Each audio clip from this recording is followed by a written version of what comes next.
My twin brother, Jake, was supposed to be gone forever. They said he died in a hiking accident, slipped on a wet rock, fell into a ravine. At his funeral, I stood there in a black suit, thinking the world had just taken my other half. Then my phone buzzed. The text read, "I'm not dead. That's not me in the casket." It came from Jake's phone. My heart skipped a beat. My first thought was that someone was pulling a cruel joke. My second thought was, what if it's real?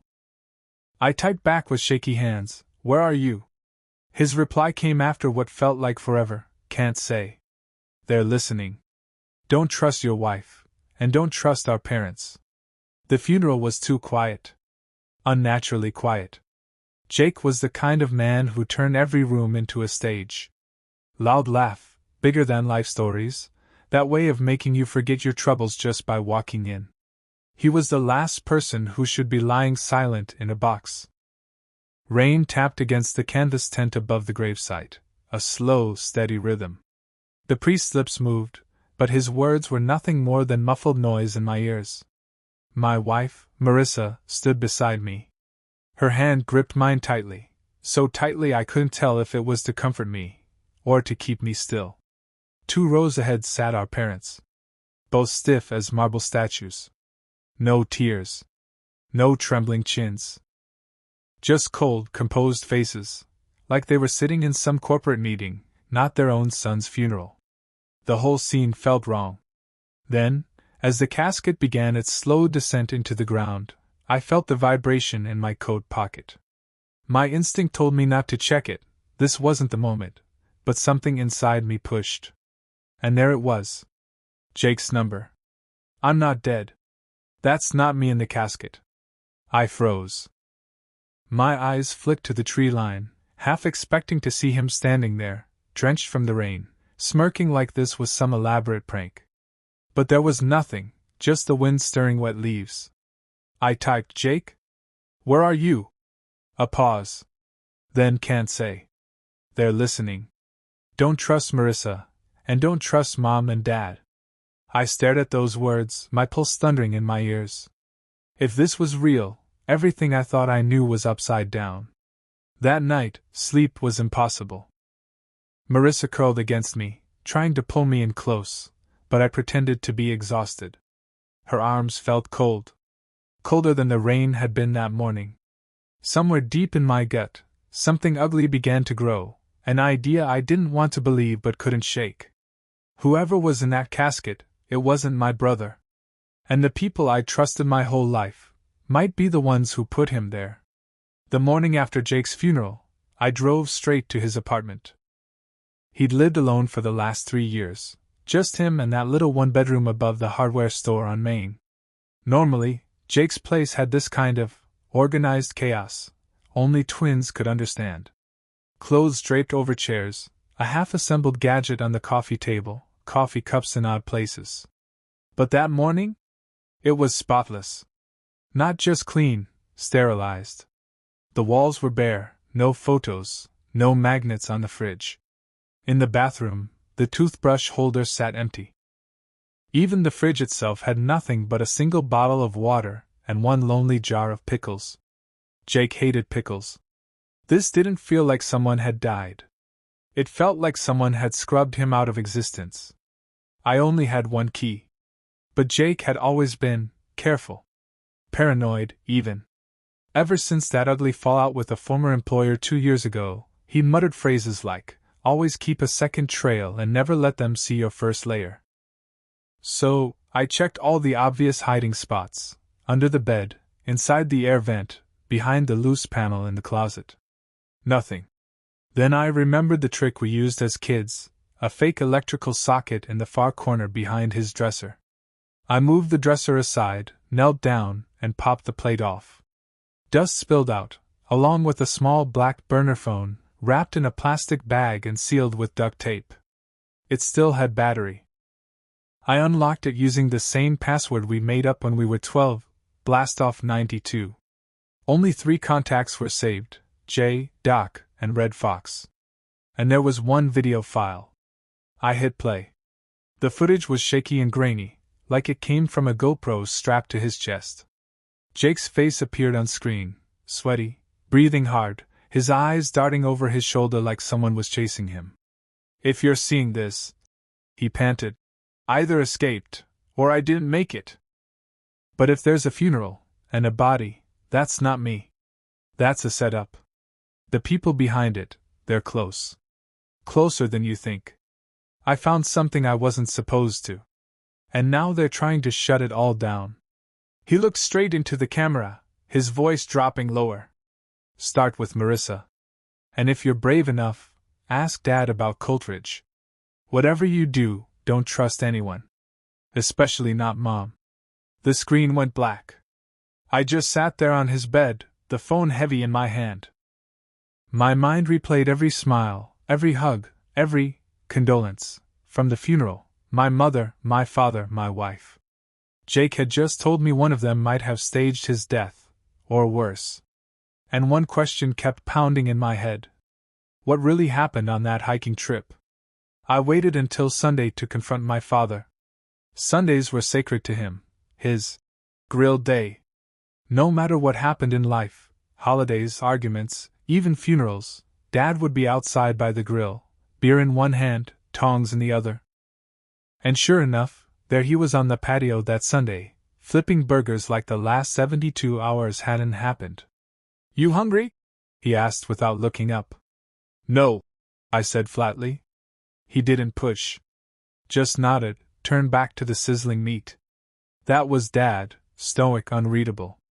You could drop a bomb of grief in his lap, and he'd just keep flipping. I sat down across from him. No small talk. Then I asked, what happened at Coultridge? The way his hand froze mid-flip told me I just stepped onto dangerous ground. Dad set the tongs down, slowly, deliberately, like each second bought him time to choose his next words. Then he turned, locking eyes with me in a way that made my stomach tighten. Where did you hear that name? He asked. Jake, I said. He told me not to trust anyone. Said to start with you. Said it all ties back to Coultridge. He didn't answer. Just stared into the grill, the smoke curling around his face like it might swallow him whole. Minutes felt like hours. Finally, he spoke. Coultridge was a research facility. Military adjacent. Privately funded. Operated under contract. He glanced toward the sliding glass door, where Mom stood silently, watching us. Your brother and I were part of a pilot program, he said, lowering his voice. Long before you had any clue it existed. A program for what? I asked. Enhancement, he replied quietly. Cognitive and physical augmentation. Memory trials. Accelerated neuroplasticity. The kind of thing that doesn't exist, officially. I blinked. Are you telling me Jake was experimented on? He volunteered. And it worked. But when the program went dark, some of the people involved didn't want to let him go. They called it asset retention. He called it being hunted. I felt my skin crawl. Dad's voice dropped even further. He disappeared for a reason. Faking his death might have been the only way out. But if he's contacted you, that means someone screwed up. And if you push any further, they'll come for you too. I stared at him. So what do I do? You disappear as well, he said, flat as stone. Burn that phone. Wipe your records. Get a new name or... He looked up at me then, eyes colder than I'd ever seen. Or you finish what he started. I left without another word. That night, sleep was out of the question. Instead, I replayed Jake's grainy video on the burner phone, over and over. Asked Dad about Coultridge. He hadn't told me to hide. He'd told me to dig. To uncover whatever truth had forced him underground. So I made my choice. I wasn't running. I was following the trail. And the next stop was someone who might have the missing pieces. She wasn't surprised. Marissa, Jake's ex, lived 2 towns over, tucked into a quiet neighborhood of single-story houses, where retirees waved at you from the sidewalk and the loudest sound was the occasional dog barking. Not exactly where you'd expect to find someone connected to a conspiracy involving military research and staged deaths. I'd only met her twice during their 2-year relationship. Calm. Observant. Sharp.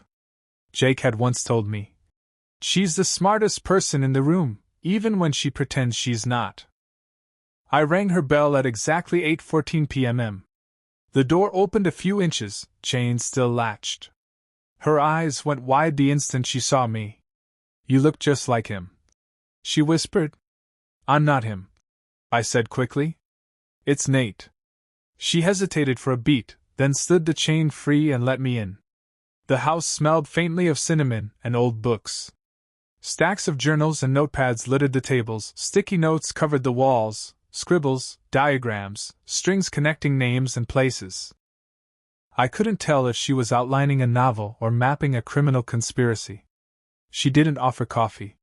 She didn't even sit down. She just fixed me with a steady stare and said, Jake's alive, isn't he? I didn't answer. I didn't need to.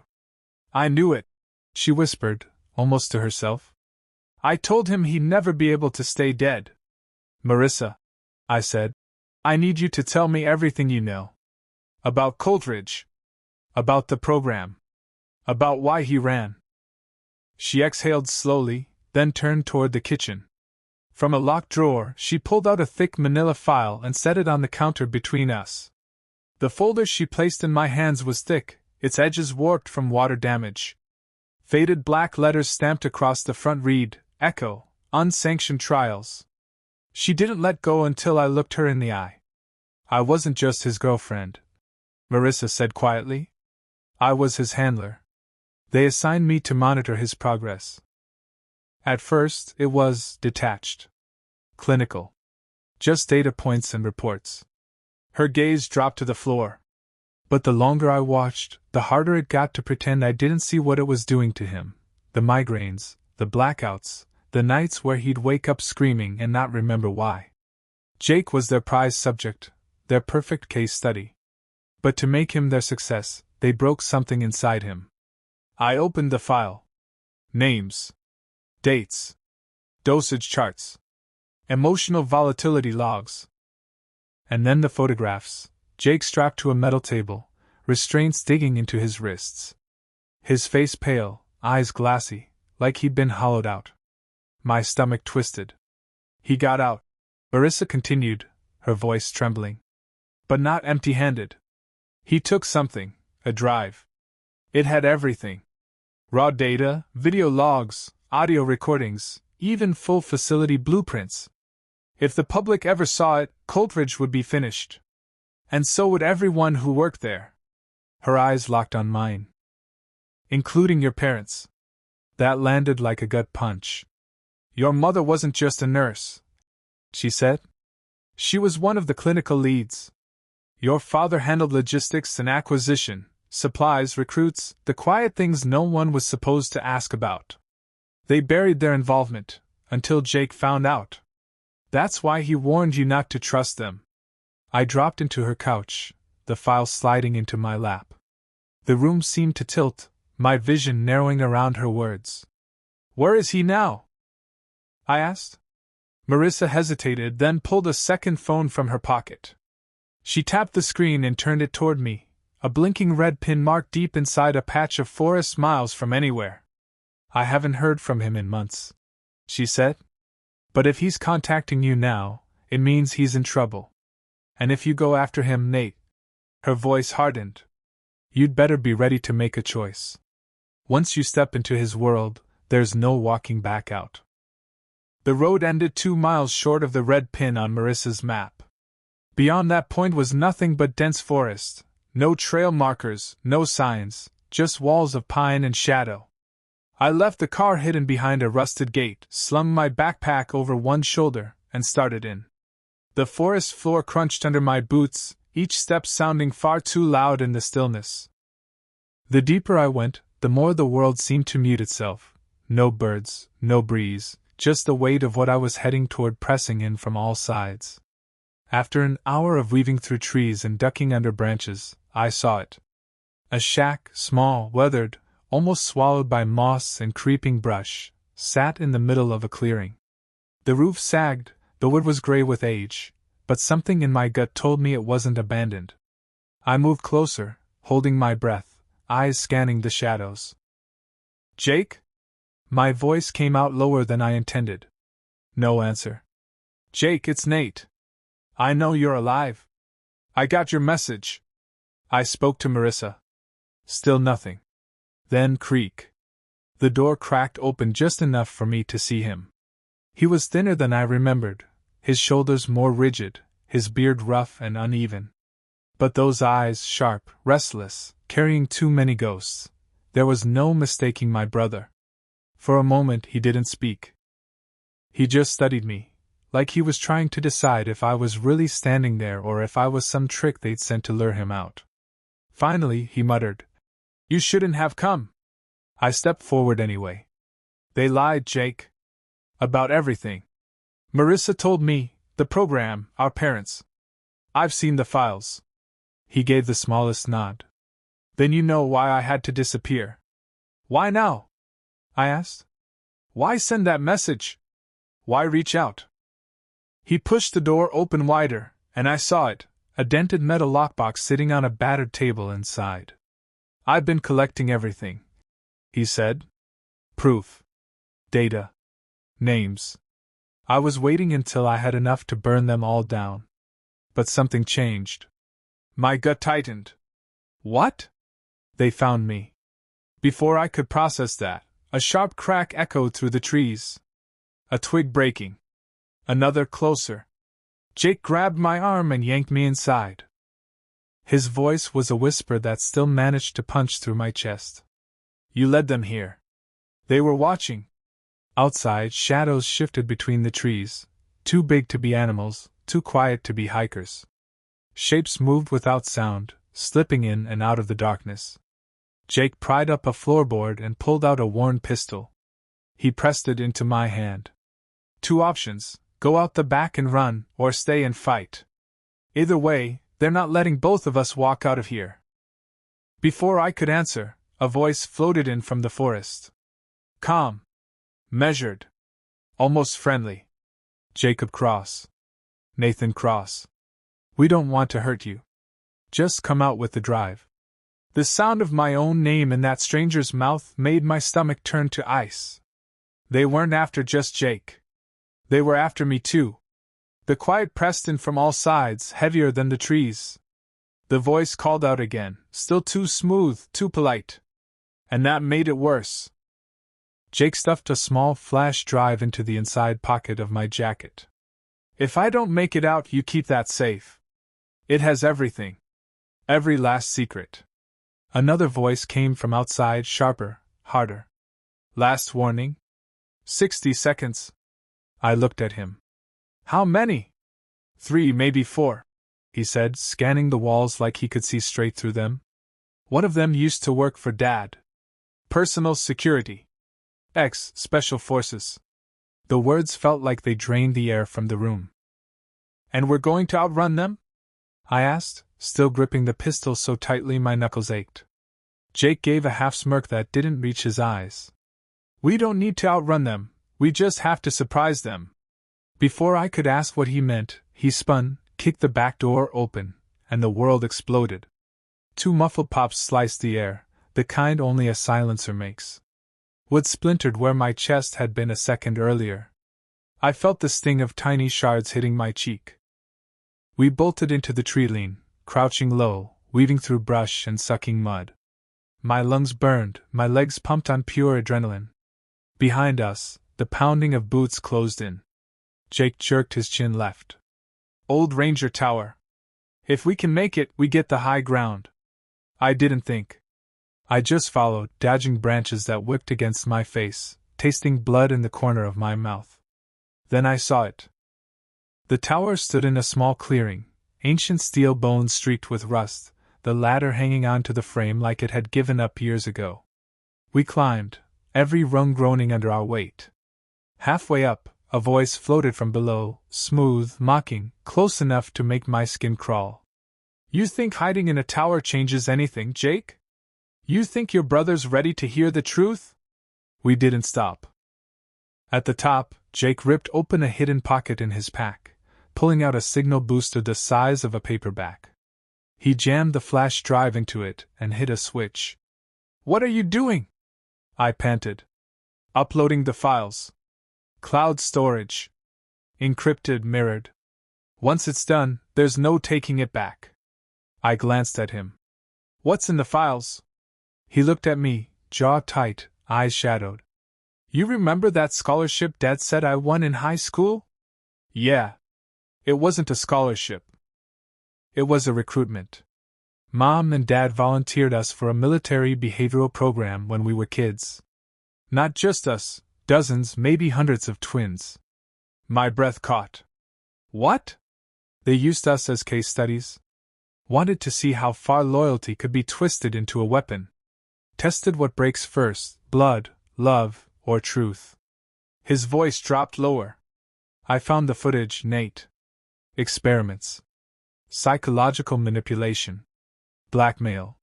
Some of the kids." His throat worked as he swallowed hard. "Some didn't make it." My knees went weak. All at once, little holes in my childhood connected. Jake's strange boarding school trip. The missing months he never explained. We weren't special because we were smart or athletic. We were lab rats. And Mom and Dad? They weren't just part of it. They were architects. Bang! The whole tower shuddered. A bullet screamed past, ricocheting off the steel beam inches from my head. "They're climbing!" I shouted. Jake tossed me a second pistol. "Time to earn that G.E.D. in survival, little brother." We fired down at shadows on the ladder, the crack of each shot swallowed by the forest. It wasn't long, maybe a minute, but it was enough. The upload bar blinked 100%. Jake allowed himself the faintest smile. "Too late," he muttered. A voice below cursed. "We see it. The drive's up."